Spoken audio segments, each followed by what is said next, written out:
36-year-old Jonathan Lever, a prison officer for HMP Lindholme in Doncaster, has been jailed after being found in possession of a mobile phone at work with extreme porn on it. Of course, extreme pornography could be subjective, and without knowing what was on the phone, it's hard to say exactly, but having a mobile phone in prison is unlawful, both by inmates and those working in the prison. Although I believe it's only unlawful to have the mobile phones inside the actual prison, meaning that they can take a mobile phone to work with them, but it must remain in a locker whilst they're on duty, just the same as if a visitor went to a prison to see somebody, they would have to leave their mobiles and other belongings in the locker.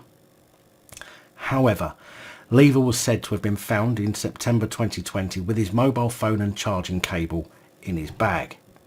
Upon discovery of the device, police were called and further devices were recovered from his car. It was later discovered that the devices held a number of extreme pornographic images and videos, and South Yorkshire Police's Prison Anti-Corruption Unit arrested him.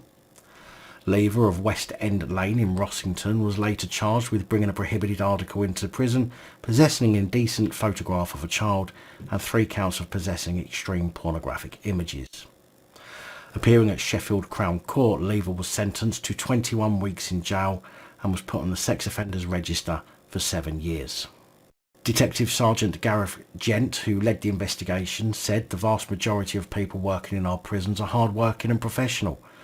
Officers whose primary concern is the safeguarding of inmates and colleagues. Any officers that fall short of that and are found to have committed a crime will be dealt with.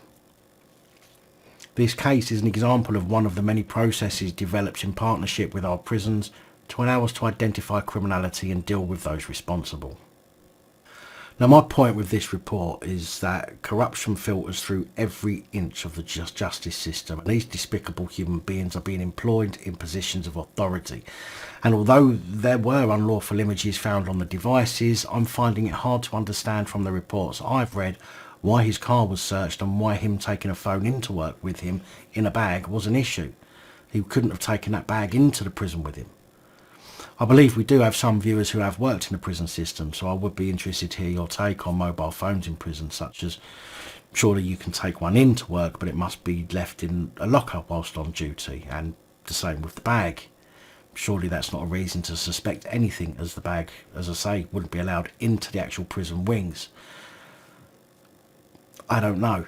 Would be interested to hear from anyone with experience, however, but although I'm questioning the method, I can't take away from the fact that the horrible little fucker got done for having indecent images of children too. And that, for that reason alone, I hope he gets put on general pop with in the same prison that he worked in.